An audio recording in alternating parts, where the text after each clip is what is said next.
So basically, a quadratic equation is an equation that has the highest degree of x as 2. And when we say degree, we mean the power of x is 2, the highest power is 2. It takes on the form ax squared plus bx plus c equals 0. Now, this expression is a general form of a quadratic equation, and the a, the b, the c represent numbers. These are the coefficients. The a and the b are the coefficients of x, x squared and x, and then the c is simply a constant. It just takes the place of a number.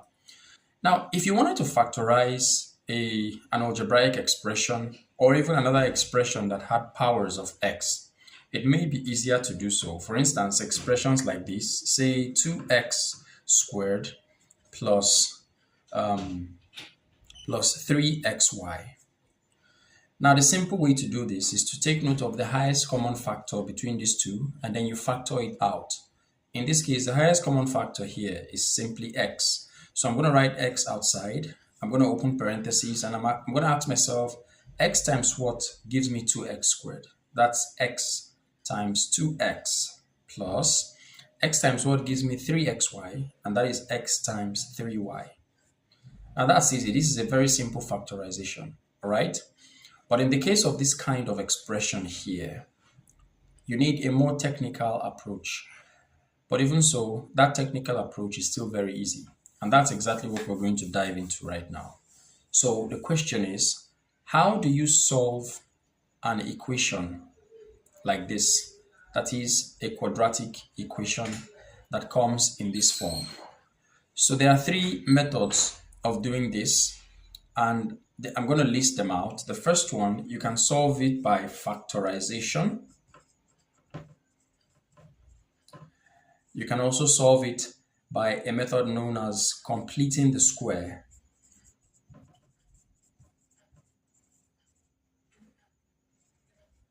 And you can solve it by the formula method.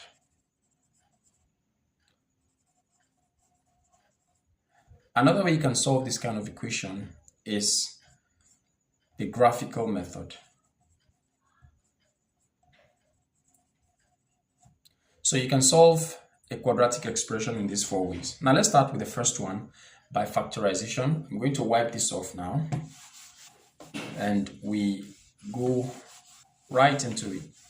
So how do we solve quadratic equations by means of factorization? Now let me write down our first example.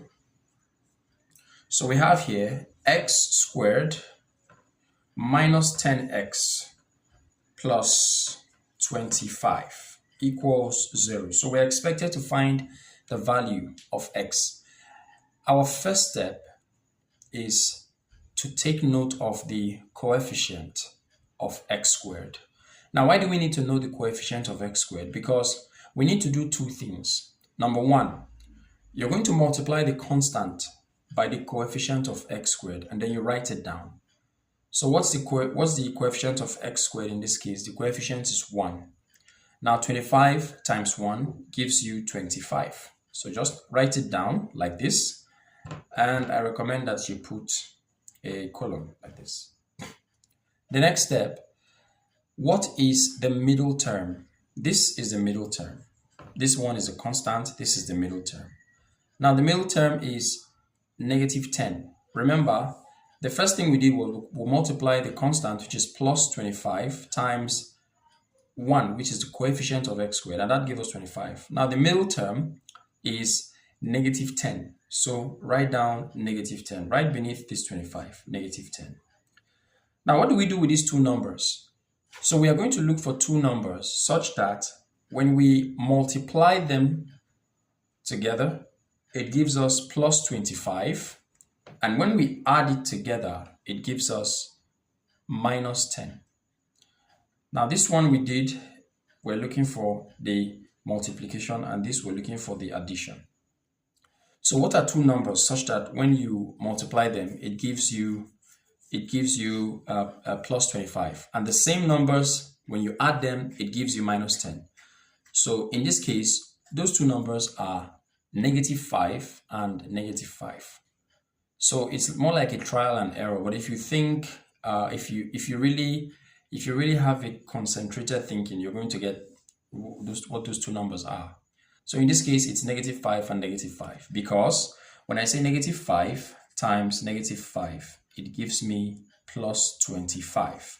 And if I also say -5 plus -5, it gives me -10.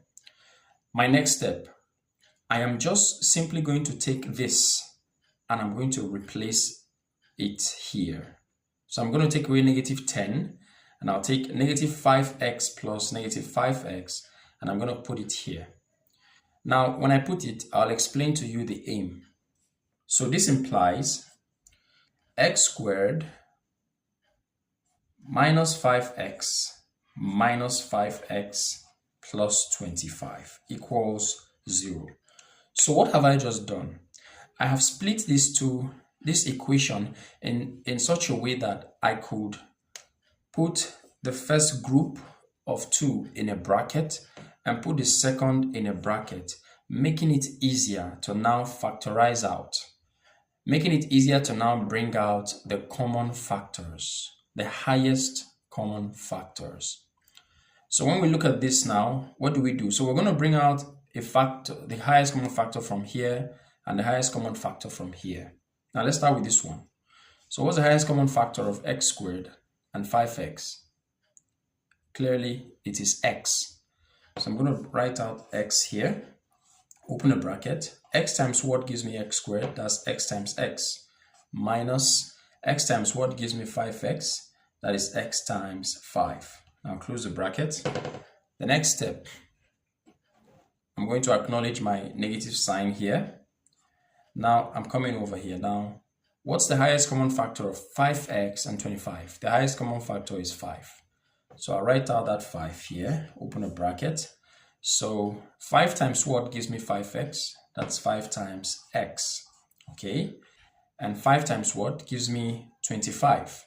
So in this case, it's going to be negative because of the negative outside. So negative times negative gives you positive. 5 times 5 gives you 25. Now, this is a marker for what's going to be your answer. As long as the two expressions in parentheses are the same, it means you're on the right track. So what are we going to do next? As you can see, this expression here, they are together. So if I ask you, between this expression and this one, what is a common factor that you can see here? Now the common factor is x minus 5. You can see it here, and x minus 5, you can see it here. So what do? We're going to write out x minus 5, put it in parentheses, and then you're writing x minus 5 again, which is this, open a bracket, x minus 5. So the simple thing we just did is, once you arrive at this step, you take one of them, and then the one standing outside, you just link it up together, which is what we have here. So x minus 5 is the factorization of this expression over here. So once you're done, assuming you were only asked to factorize this expression, this is a factorization. This is where you're going to stop. But this time we're asked to solve for x. And take note that since the degree of x is 2, x must have 2 values. So I'm still going to equate it to 0. Now what this means is that x minus 5 is equal to 0, or again, x minus 5 is equal to 0. I'm following this due process because I don't want you to lose track in case of another question where these two values are going to be different. So what's the answer? That means our x is equal to 5, because when minus 5 comes over, it becomes plus 5, and that is the same in this case. But where you have two different values here, your x is going to have 2 values, but in this case it's simply 1 value. So our x is equal to 5, and that's the answer to this question. Let's take another one.